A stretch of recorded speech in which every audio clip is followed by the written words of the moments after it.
Muy buenas noches. Feliz año 2023. Bienvenidos a Dominio Informativo y esta noche con esos deseos de que haya mucha salud y prosperidad.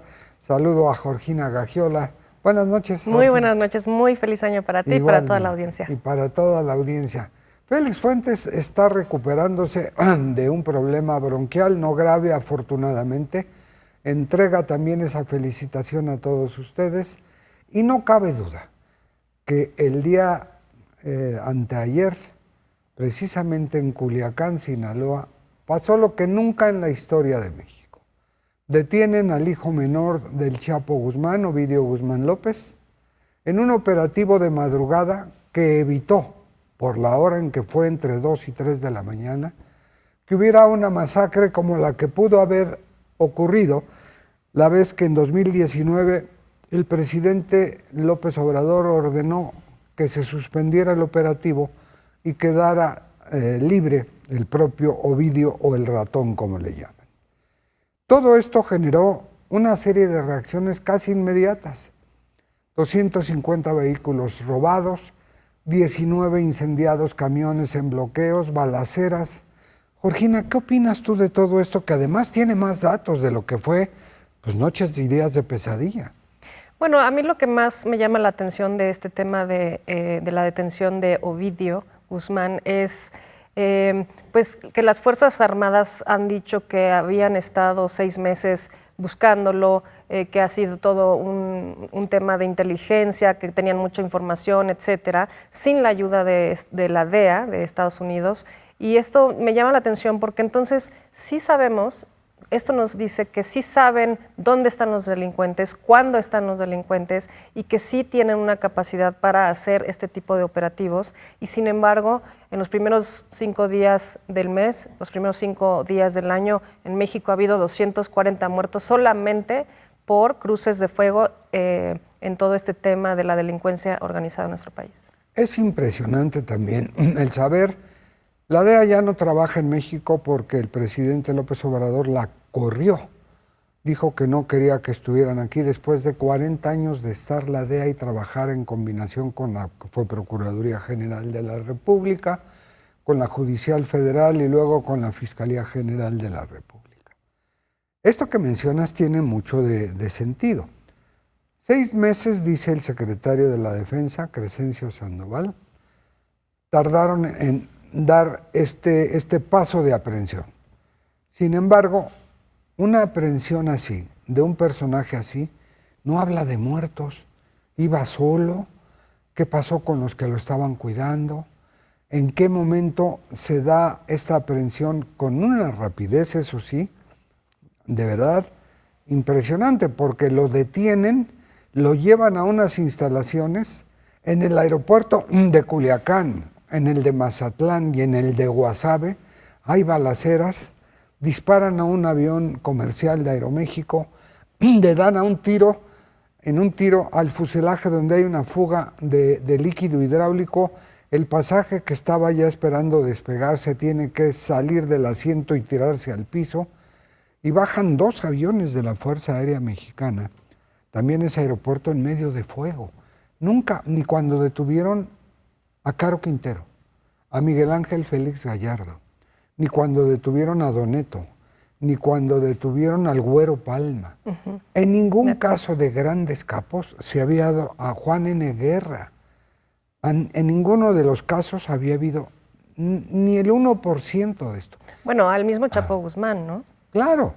Y además otra cosa, cuando detienen a Miguel Ángel Félix Gallardo, con un cronómetro se estaba midiendo el tiempo entre que los miércoles llegaba un repartidor de abulón que le encantaba en una bicicleta. Bueno, ese repartidor de abulón, cuando llega a la casa, patea la puerta para que le abra y abre el propio Miguel Ángel Félix Gallardo, que traía una venoclisis. Él no era adicto, pero usaba suero para reponerse de las borracheras que se ponía. Entre que abrió la puerta con el refrigerador manual que tapaba la cara del repartidor, lo empujan, lo tiran y lo encañonan, fueron 1 minuto 10 segundos. Lo que le dijeron entonces a Félix Gallardo fue: te habla el presidente. Y él dijo, no son modos. Lo levantaron, en fin, salió la esposa por la ventana y dijo, señora, no se preocupe, no pasa nada, y se lo llevaron. Todo esto lo hizo Guillermo González Calderoni, asesinado en McAllen, que era el jefe de intercepción. Sí. Javier Cuello Trejo, su procurador general de justicia contra el narcotráfico de la República. Y todo esto lo menciono para dar una idea de cómo ha crecido la presencia y la influencia de los narcotraficantes, en este caso el hijo menor del Chapo Guzmán. Sí, claro, es precisamente lo que ha sucedido.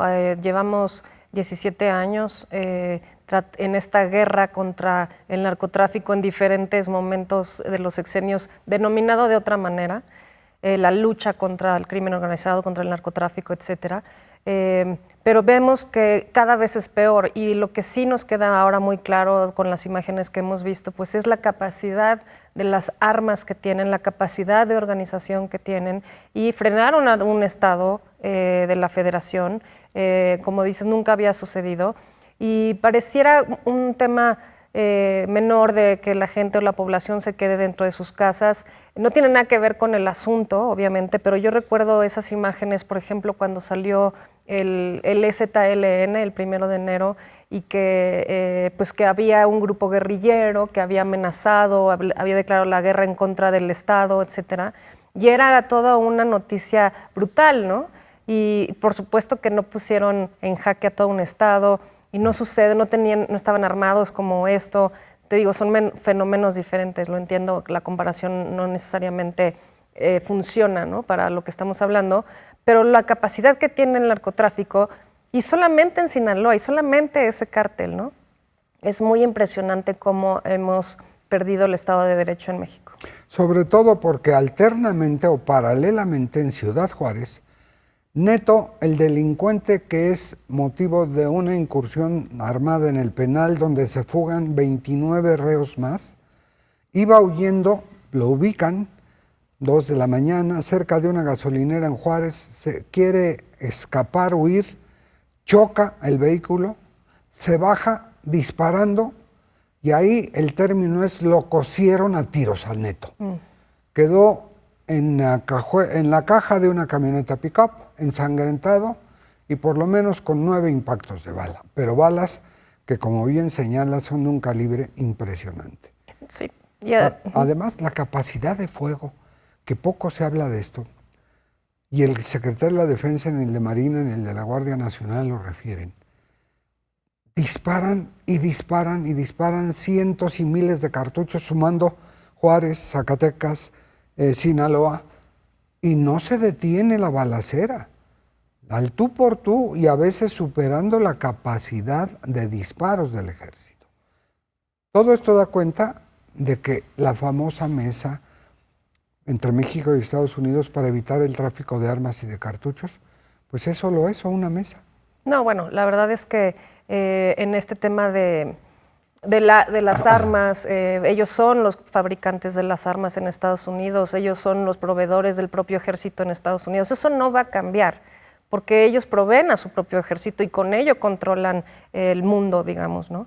Pero lo que sí me parece también muy preocupante ahora es pues que estos ya son actos de terrorismo, ¿no? El ataque a los civiles, el bloqueo de los caminos federales, el ataque a un avión, el ataque a un avión de la fuerza del ejército, etcétera, ya caen en las definiciones de terrorismo, y eso tiene unas consecuencias ya muy graves a nivel internacional, en las que podría incurrir Estados Unidos en entrar al país a poner orden si basado en su propia ley, justifican que hay terrorismo. Efectivamente, y además en todo esto también es importante señalar que el hijo del Chapo Guzmán, Ovidio Guzmán López, está en el penal de alta seguridad de Almoloya.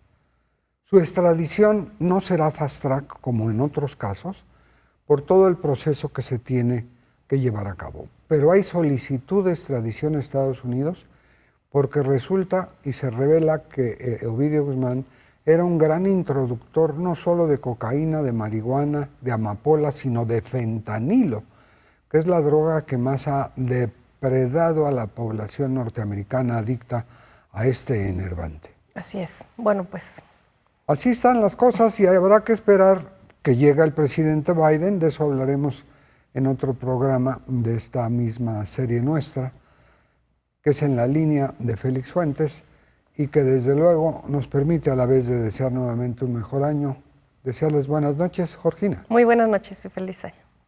Buenas noches.